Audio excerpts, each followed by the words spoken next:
Hello friend, दिसंबर 2023 के second week का current affair आ चुका है। जितने भी हमारे साथी तैयारी कर रहे हैं आने वाले कंपटीशन एग्जाम की, आपके लिए इंपॉर्टेंट क्वेश्चंस रहने वाले हैं। जिन्होंने अभी तक पर डे का जो क्वेश्चन जो साथी पर डे का करंट अफेयर देखते हैं उनके लिए ये एक प्रैक्टिस सेट है, और जो साथी वीकली करंट अफेयर देखने वाले हैं उनके लिए ये अच्छा खासा नंबर ऑफ क्वेश्चंस है। शुरुआत करते हैं पहले क्वेश्चन के साथ। सन 2023 में कौन सा देश दुनिया के अग्रणी अफीम स्रोतों के रूप में अफगानिस्तान से आगे निकल गया है?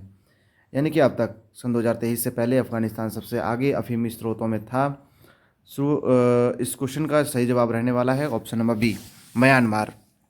जी हाँ साथियों, अभी हाल ही में सन 2023 में म्यांमार दुनिया के सबसे जो अग्रणी अफीम स्रोत हैं उनमें अफगानिस्तान से आगे निकल गया है।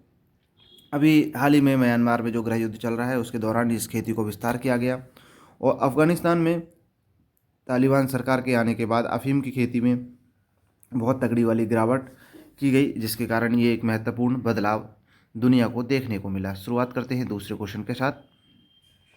अपना अगला क्वेश्चन है, मिस्र सैट 2 सैटेलाइट किन देशों के संयुक्त रूप से लॉन्च किया गया है? तो मिस्र सैट दिए गए ऑप्शन में से सही जवाब रहने वाला है ऑप्शन नंबर, जी हाँ, ए, चीन और मिस्र। इस नाम से थोड़ा सा एस्टिमेट लगा सकते हैं, क्योंकि इस तरह के नाम से ही एस्टिमेट लगाया जाता है। याद रखना जितना संभव है उतना किया जा सकता है। और मिस्र सैट जो 2 सैटेलाइट है उसे चीन और मिस्र द्वारा लॉन्च किया गया है। ये चीन और मिस्र के एक साथ संयुक्त विकसित और इकट्ठा किए गए सहयोग है। उनकी ये अंतरिक्ष साझेदारी के रूप में यह एक जो सैटेलाइट लॉन्च की गई है महत्वपूर्ण मील का पत्थर है। इस सैटेलाइट को लॉन्च करने के लिए लॉन्ग मार्च 2C एक व्हीकल यानी कि रॉकेट व्हीकल जहाँ से लॉन्च किया जाता है, एक वाहक है। लॉन्ग मार्च 2C इसका पूरा नाम है, और इसे चाइना के उत्तर पश्चिमी चीन के ज्यूक्वान सैटेलाइट लॉन्चर से इसे लॉन्च किया गया है। तो यहाँ से कई क्वेश्चन बन जाते हैं, और काफ़ी सभी क्वेश्चंस इंपॉर्टेंट हैं टेक्नोलॉजी वर्ल्ड से, और टेक्नोलॉजी वर्ल्ड से काफ़ी क्वेश्चंस पूछे जाने लगे हैं। क्वेश्चन नंबर 3 आता है हमारा, सन 2023 दिवाली पावर ऑफ वन में से किसे सम्मानित किया गया है? ये एक अवार्ड है जिसे पावर ऑफ वन का नाम जाना जाता है। तो किसे सम्मानित किया गया है यह पुरस्कार? इस पुरस्कार को ही कूटनीति का ऑस्कर भी कहा जाता है।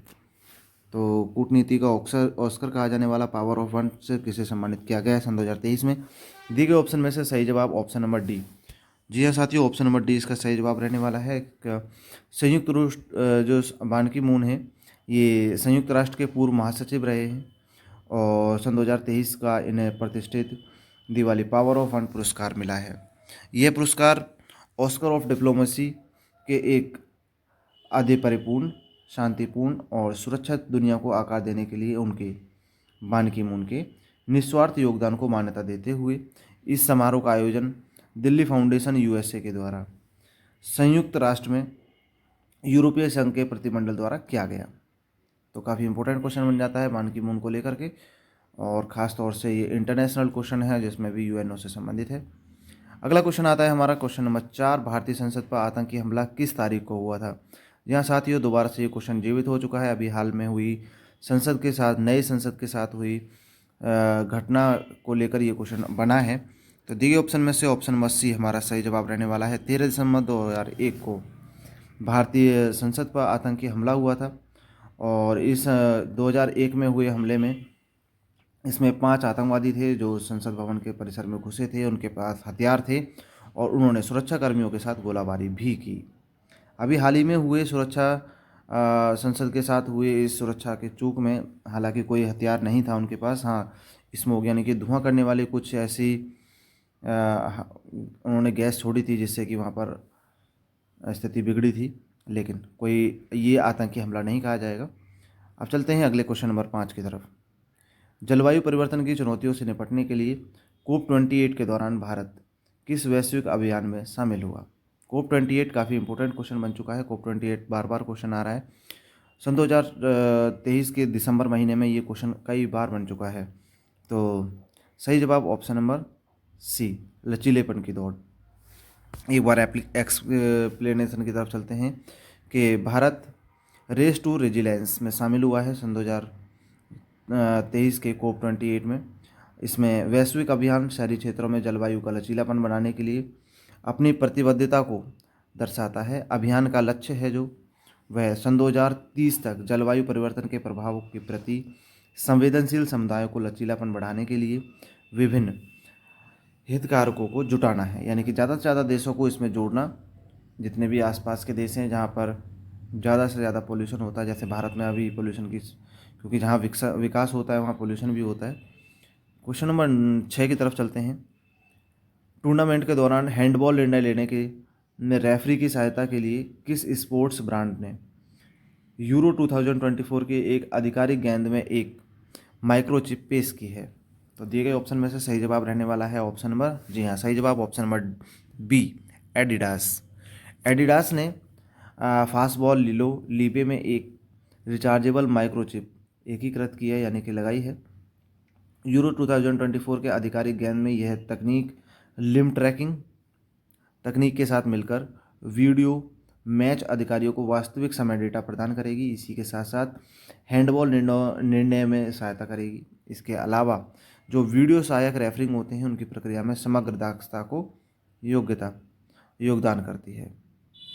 अगला क्वेश्चन नंबर आता है हमारा 7। क्वेश्चन नंबर 7 में है कि उष्णकटिबंधीय चक्रवात जैस्पर कहाँ पहुँचा है? तो जैस्पर के बारे में पूछा गया है, जो एक चक्रवात यानी कि साइक्लोन का नाम है। दिए गए ऑप्शन में से सही जवाब रहने वाला है ऑप्शन नंबर ए।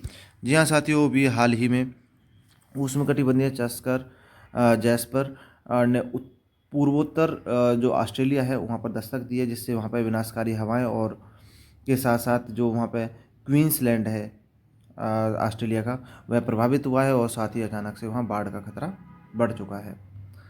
अगले क्वेश्चन नंबर 8 की तरफ चलते हैं। अजंता एलोरा फिल्म महोत्सव में पद्म पाणि लाइफ टाइम अचीवमेंट पुरस्कार किसे मिला है? दिए गए ऑप्शन में से सही जवाब रहने वाला है option number B, Javed Akhtar. Javed Akhtar ji को इन्हें ये अवार्ड मिला है, जो भारतीय फिल्म में उद्योग में उनके उल्लेखनीय योगदान के लिए जो अजंता एलोरा फिल्म फेस्टिवल है उसमें पद्म पाणि लाइफ टाइम अचीवमेंट, ये अवार्ड का नाम है, पद्म पाणि लाइफ टाइम अचीवमेंट, इससे सम्मानित किया गया है। और इन्होंने अपने समय पर जंजीर जैसी प्रतिष्ठित जो फिल्म रही उनमें काम में भी शामिल रहे हैं। इसके अलावा दीवार, शोले, डॉन, काला पत्थर और मिस्टर इंडिया जैसी फिल्मों में भी सम्मिलित रहे हैं। लाइफ टाइम अचीवमेंट के लिए दिया गया है पद्म पाणि लाइफ टाइम अचीवमेंट अवार्ड। अब चलते हैं क्वेश्चन नंबर 9 की तरफ। क्वेश्चन नंबर 9 है हमारा, ऊर्जा दक्षता में उपलब्धियों को स्वीकार करने के लिए भारत में राष्ट्रीय ऊर्जा संरक्षण दिवस कब मनाया जाता है? तो भारत में राष्ट्रीय ऊर्जा संरक्षण दिवस, जी हाँ साथियों, ऑप्शन नंबर डी, सही जवाब दिसंबर 14। ऊर्जा दक्षता और संरक्षण में देश की प्रगति को मान्यता देते हुए भारत में प्रत्येक वर्ष 14 दिसंबर को राष्ट्रीय ऊर्जा संरक्षण दिवस मनाया जाता है। तो काफ़ी इम्पोर्टेंट हो जाता है। दिसंबर महीने में आने वाले जितने भी दिवस हैं उनका एक एग्जैक्ट वीडियो आपको मिलने वाला है। तो आप हमारे यूट्यूब चैनल डोलचा अकेडमी को सब्सक्राइब कर लीजिए। क्वेश्चन नंबर 10 की तरफ चलते हैं। कुष्ठ रोग देखभाल में अभूतपूर्व योगदान के लिए 2023 रीच गेम चेंजिंग इनोवेटर पुरस्कार से किसे सम्मानित किया गया है? तो कुष्ठ रोग से संबंधित है, यानी कि मेडिकल से संबंधित है। ऑप्शन नंबर ए हमारा सही जवाब रहने वाला है डॉक्टर अतुल शाह। एक्सप्लेनेशन पर नज़र मारते हैं। डॉक्टर अतुल शाह एक प्लास्टिक सर्जन हैं जो कुष्ठ रोग देखभाल में उनके अग्रणी योगदान के लिए सन 2023 रीच गेम चेंजिंग इनोवेटर पुरस्कार से उन्हें विशेष रूप से 1 in 4 लैसो जो विशेष रूप से दिया गया है।